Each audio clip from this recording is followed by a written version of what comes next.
Take two. I forgot to press record last time, apparently. Is what it is. This is directly to the police. Okay? I'm throwing you a fucking big bone here. Whether you choose to pick up what this dude's putting down, that's on you. Whether you believe in Christ or not, that's on you. If you don't, I'll go as far as to say, well, that's your loss. I think that's a loss, personally. Anyway, if you take some lessons from what this bloke's saying here, I'll leave a link to the whole thing in the description. It goes for a while, but this is just a segment out of it. Just try and pick up what this dude's putting down. I like how he says that. You picking up what I'm putting down? He's good. He really is good. That's basically he's explaining what service is all about. How rewarding service is. How rewarding it is to everyone around you. What creating value for your community and other people will do for you. Just give it a go. Give it a go. That the introduction... Y'all think I'm kidding. I'm very serious. Now that the introduction is done, let me say this. You, who? Everybody tap yourself on the chest, say me. You were uniquely created for a purpose. And your purpose was uniquely created for you. How many of y'all tracking? Wave at me if you're tracking. But not only that, your fulfillment in life comes from your struggle to connect your purpose with you and the work you do. That's where your fulfillment comes from. Now, how do I discover my purpose? That's the question, right? How do I discover my purpose? You must first realize that there are levels and layers to one's purpose. You have a spiritual purpose. You have a special purpose. You have a social purpose. And you have a sacrificial purpose. All of us have all of those. If you don't fulfill all of those, then you are not going to feel fulfilled. So what are those? What are these purposes? Okay? You have to discover. How do you discover your purpose? That's what this point is. Discover. How do I discover my purpose? Well, I discover my purpose, one, by I have a spiritual purpose. What's my spiritual purpose? To please God. That is the primary, number one thing I was created for. Everything I'm to do with my life, my entire life, is to please God. That's why I'm here. That's why you're here. That's why your next door neighbor's here. That's why the guy down the street's here. That's why the people who get on your nerves are here. To please God. Everybody's here to please God. That's your spiritual purpose. But you also have a social purpose. What's a social? Okay. Let's substitute the word God to God's people. The people. Because God's children are the people, okay? If you don't want to look at it from the Christian point of view, look at it from the human's point of view, the humanity point of view, to please the people. After all, you're supposed to be a service to the people. Just like a king is supposed to serve the kingdom. Right? A king is not there to rule over the people. A king is there to serve the people, to ensure the people live well. Okay? Purpose to create value for other people. Say, why do you say it, man? Look not every man on his own things, look every man also on the things of others. Let each esteem other better than themselves. I am supposed to put you first. You're supposed to put me first. I'm not supposed to tell you to put me first. You're not supposed to tell me to put you first. We're just all supposed to do that. Wouldn't the world be a very different place if everybody sought to please God and create value for other people? The world would be a very different place. all of the social ills in the world would go away in one fell swoop. But instead, we seek to please ourselves and then find other people who can create value for us. So, creating value for other people is one of the primary reasons for which I was created. But in order for me to do that, if I'm going to create value for other people, I have to value the people that I'm going to create value for enough to find out what they value in the first place. And we are so self-absorbed and so self-consumed and so self-righteous that we negate one of the most primary purposes for our existence. Like, I'm supposed to be looking out for you.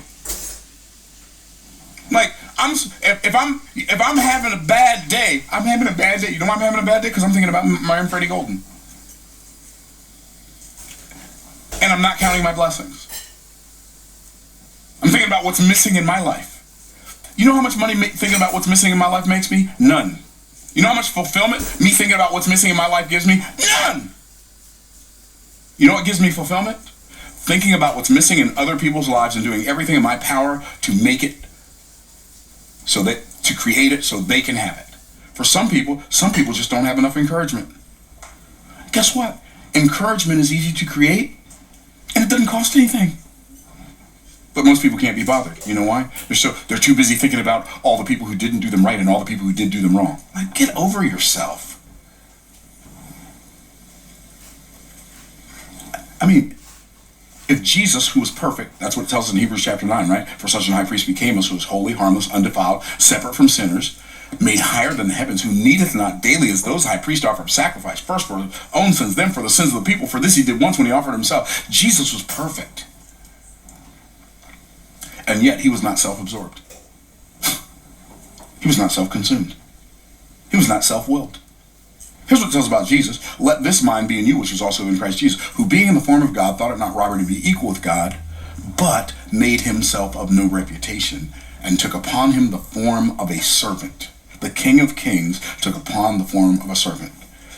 What is your kingdom assignment? To serve other people. Oh, this is so good.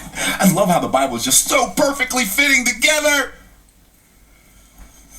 You have to create value for other people, but in order to do that, you have to value other people enough to find out what they value. By the way, I can tell you where values come from if I have time. I do have time. I can tell you where values come from. In fact, I'm going to make a little side note here. Values come from past, perceived,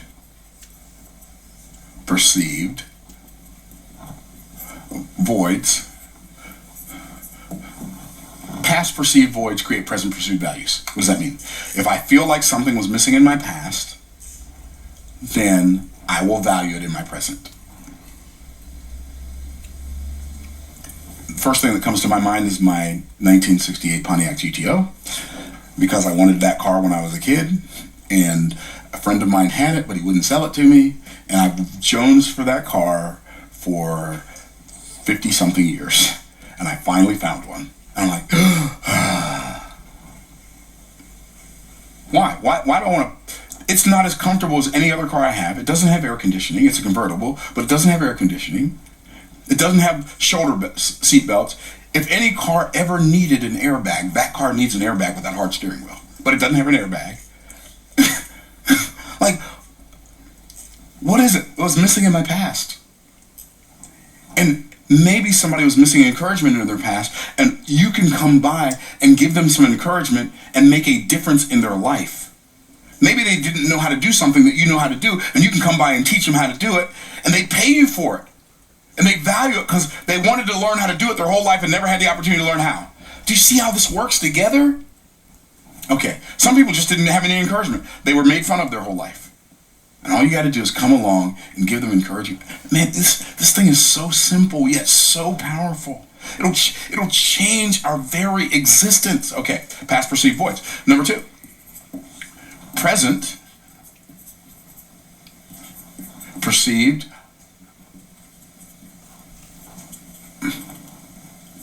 value. Present perceived virtues. Thank you. Virtues create present pursued values. Man, this is starting to turn into a tongue twister. Okay, present perceived virtues create present pursued values. Things that people believe are good right now are things that they pursue. Like, if I value my health, I will go to the gym, get on a treadmill, and run as fast as I can to nowhere. I will pick up weights and move them nowhere simply for the sake of making my muscles hurt, right? So I can be stronger. So if present perceived virtues, when figure out what the people around you believe is good and create that for them. They'll pay you for it. Okay, and then last but not least, future perceived visions create present pursued values. Like, if somebody has a vision for the future, they'd like to have an outcome in the future, they don't know how to get it in the present, but you know how to get that outcome for them in the present because you've gotten it for yourself, maybe you've gotten it for other people. If you can show them how you can help them get that vision that they have for their future, they'll pay you for it in the present. Are y'all picking up what I'm putting down? Okay, so you discover your spiritual purpose. Your social purpose is to create value for other people. Then you have your, that wasn't your spiritual, that was your special purpose. Your social purpose, number 3, is your social purpose, and that is to connect with other people. I'm going to tell you something now, and some of y'all ain't going to believe me. Yes, connect. Connecting with other people. Are you picking up what he's putting down? Seriously, are you? You don't have to look at it from the Christian point of view if you don't want to, although it does help. It helps. It helps.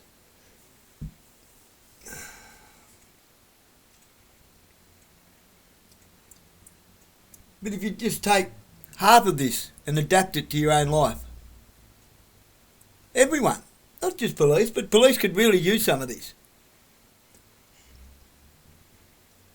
Earn some respect back. You can't demand respect if you're going to treat everyone like a criminal.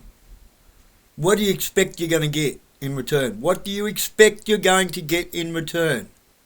If you're always on the offensive, all you're going to get is defensive.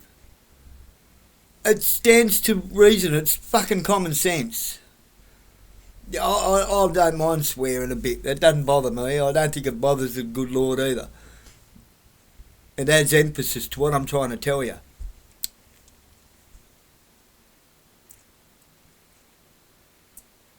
I'm not bad at my English literature, but I'm not that eloquent in my speech.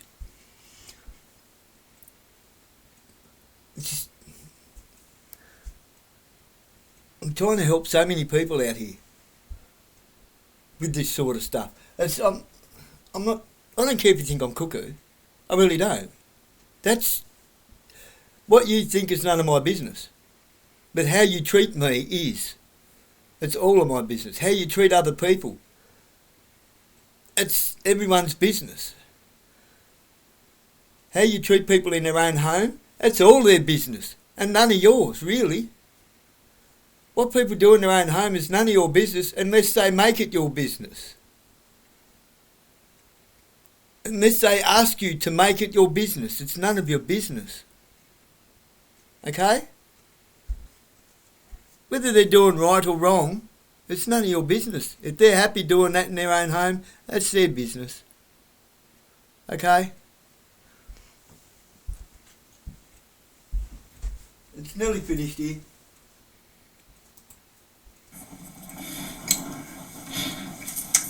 Even if you're an introvert, a part of your purpose is to connect with other people. Even if you're shy, even if you don't like how you look, and you think other people are going to judge how you look because you've been judging how you look because of all the people who grew when you were growing up who gave you your identity, they didn't like how you looked. Even if you think you're not smart, God created you to connect with other people. And you can be pleasing God and praying and reading the Bible and creating value for other people, and maybe you have a really successful business. If you don't have any real and meaningful connections with other people in your life, with your family, with your friends, with the people you work with and the people you work for, you are going to feel unfulfilled in your life because you're missing out on a primary part of fulfilling your purpose. Wait till I show you this. This is about to get juicy. Y'all don't even know. Okay, and then the last one. Super important. Listen to this. Super important. The last sub-point under the first point, don't be confused about it, is you have a sacrificial purpose. And that is to contribute to other people. Now when you create stuff for other people, a lot of the stuff I create for other people, I sell it to them. I don't look confused, though. I just want to make sure y'all looking at me so I don't look confused.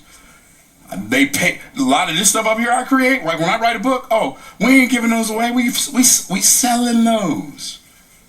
We're selling those. When I create courses, selling them. Coaching programs, pay me. I'm not confused. But this stuff down here, this contribute to other people, this is the sacrificial purpose. Creating stuff, contributing to other people in general, but especially people who have nothing to offer you.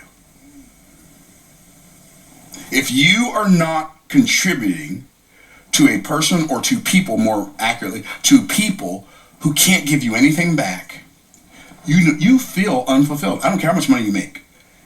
You're making all the money in the world. You got a beautiful wife, or a handsome husband, and you got some friends, and you're connected with people, and you love your kids, and your kids love you, and you're giving nothing to no one. You're miserable. There's a part of your life in which you're miserable. Why? Because this is the pattern of fulfillment. Why do I say this is the pattern for fulfillment? Because when God created creation and creatures, he couldn't connect with them. So what did he do? He created some creators that he could connect with. Oh man, God, thank you for doing this for us. You made us so we can appreciate you, and we can commune with you, and we can talk to you, and you talk to us, and you guide us, and you lead us. And thank you for that. Oh, I forgot.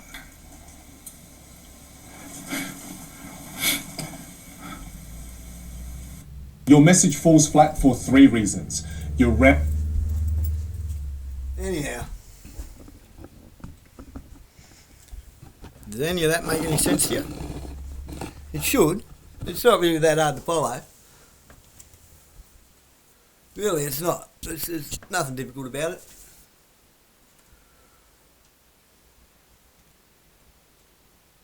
Basically, if you engage with the community properly, you treat humans with humanity. Treat people the way you would like to be treated. Put yourself in our shoes. Not just police officers, everybody. There's some awfully rude people out there who demand respect and treat everybody like shit, basically. Talk down to people, they're blunt, they're rude, they grunt at each other. I've had bosses like that. Morning, boss. Nah. I've said to them flat, man, if I wanted a pig to grunt at me, I'd go out to Wales Quality Meats and kick a pig. There's no need to treat people like that. Even if you're in a bad mood, if someone's got the time and decency to say hello to you, say hello back, properly. Not down your nose at them. Don't step around them like they're a bit of dog shit in the footpath. Humanity. Treat them with some common dignity and decency. Some common respect. Doesn't matter what you think of them personally. I think that person's a criminal. He's just a junkie. Do you know why they're that way? Do you have any clue? Do you think maybe you might be feeding that? Instead of trying to help them and help the community? You know the best way to help community? Help that person to not be a criminal anymore, instead of throwing them back in the bin.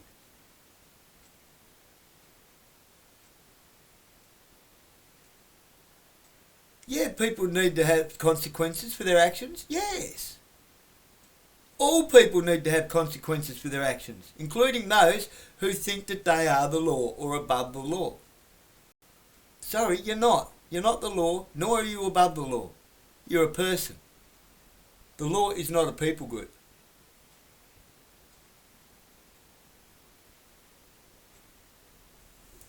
We got out of here. Nobody. Strange cars pull up out there now and then. I think they look at my mailbox. I've got a mailbox made out of a car engine. Just the odd one in the street.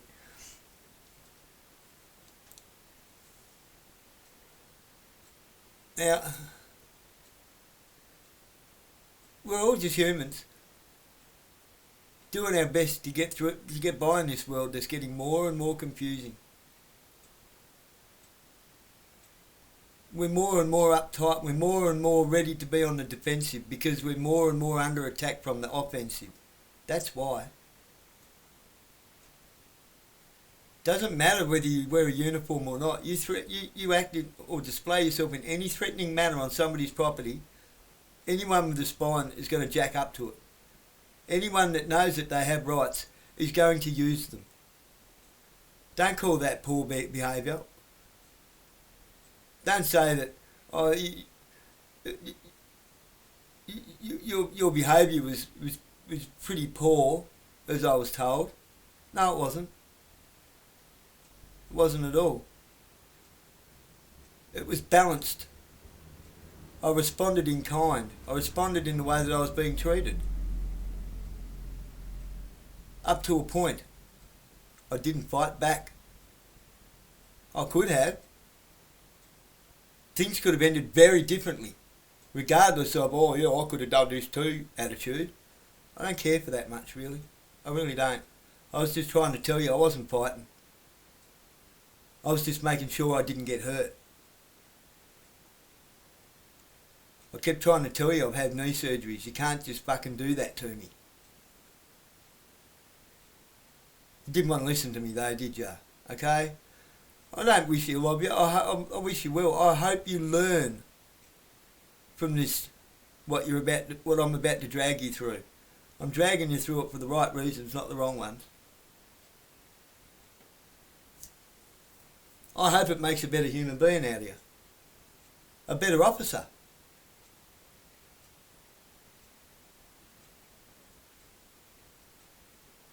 Not just you, all of you. Your kids. I'm sorry, but your kids. I was your age once, and guess what? I didn't think I was a kid then either. Looking back, yeah, I was a kid. 24, 23, 24. Especially with today's day and age. You're not made to grow up as a teenager. You're not made to take on adult responsibility as a teenager. So you still really have a kid's mentality. I don't mean that as an insult. It just is. Okay? It just is. You haven't lived life yet. You don't have a clue what life's about. You think you do. You might have suffered a couple of hard times, a couple of good times, but you're still only learning to walk.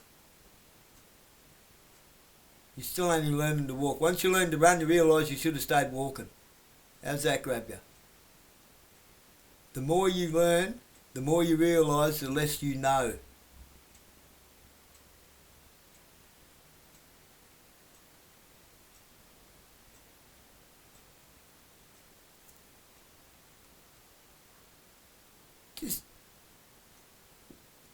There's no need to be an arsehole all the time. Only to those who deserve it. And if you're on the offensive, of course people are going to be defensive. What else can you expect? Stop trying to make it a fight. Stop trying to make it an us and them situation and make it a we.